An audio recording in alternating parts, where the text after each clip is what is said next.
Good morning. You're listening to Slices of Wenatchee. We're excited to bring you a closer look at one of our top stories and other important happenings every Tuesday, Thursday, and Saturday. Today, a Wenatchee family says they have not heard from a local mother and her 9-year-old son since the two were detained at a scheduled federal immigration check-in last week.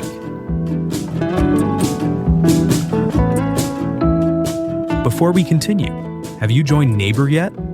If not, download the app today and join local conversations about issues that matter. Neighbor is a site just for our local community focused on facts, not misinformation. Best of all, it's free for everyone.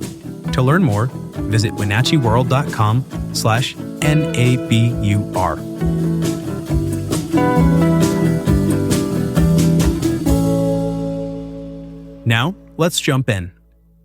A Salvadoran mother and her young son have been missing from their family's view since a routine immigration appointment in downtown Wenatchee ended in detention.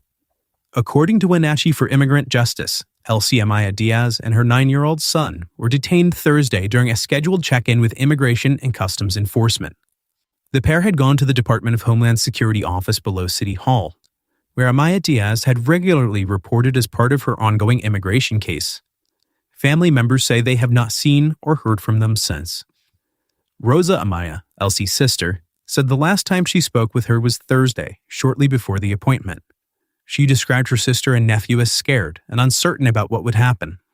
Rosa said Elsie asked her to collect her car and belongings if something went wrong. Later, the family received a call to retrieve personal items and were told the mother and son would be detained.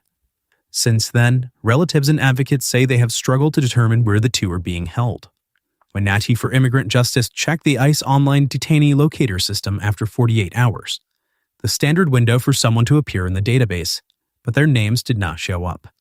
The only information relayed to advocates through congressional staff is that the pair are no longer in Washington state. Rachel Pashkowski, with the group, said Amaya Diaz had complied with all required check-ins and had attended every appointment tied to her immigration case. She said the organization is asking elected officials to help determine where the two are being held and to ensure they can communicate with family.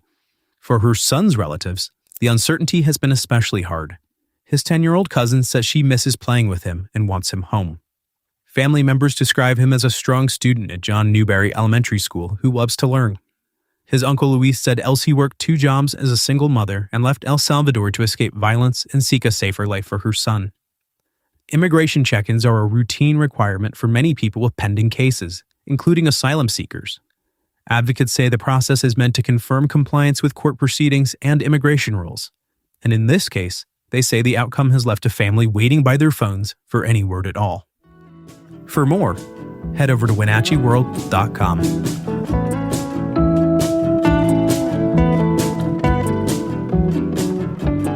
Are you passionate about the issues shaping North Central Washington? Then you won't want to miss the Wenatchee World Forum at Pybus. This monthly event brings together newsmakers and the community to dive into the topics that matter most. It's your chance to engage, ask questions, and be part of the conversation shaping our region's future. Have questions or need more info? Visit wenatcheeworld.com/forum.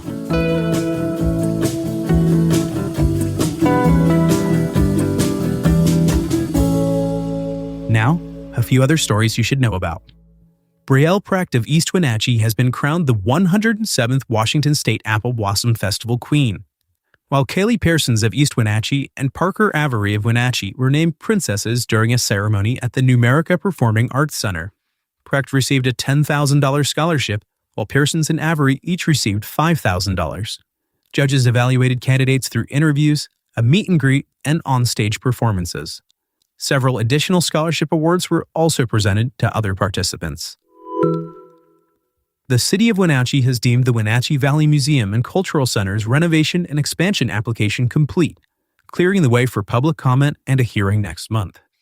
The nonprofit plans to construct a new 2-story building connecting its 2 existing structures, replace the current Sky Bridge, and eliminate vehicle access from Mission and Yakima streets. A new pedestrian entrance on Mission Street and a courtyard facing Centennial Park are intended to improve accessibility and public engagement.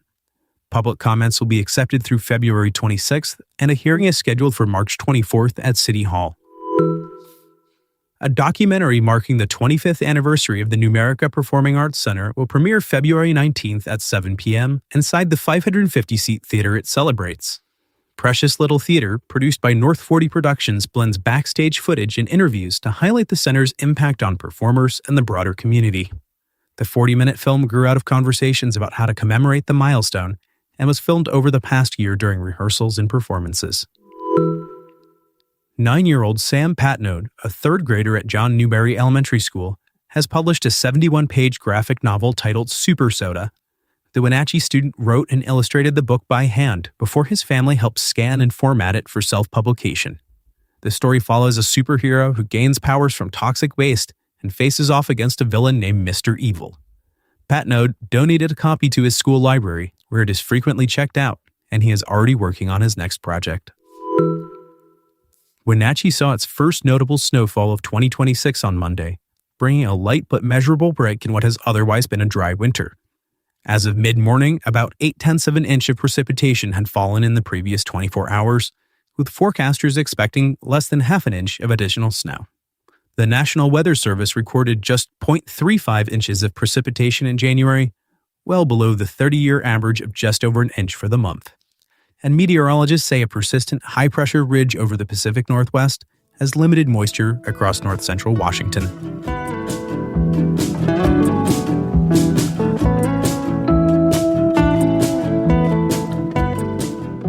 Thanks for listening.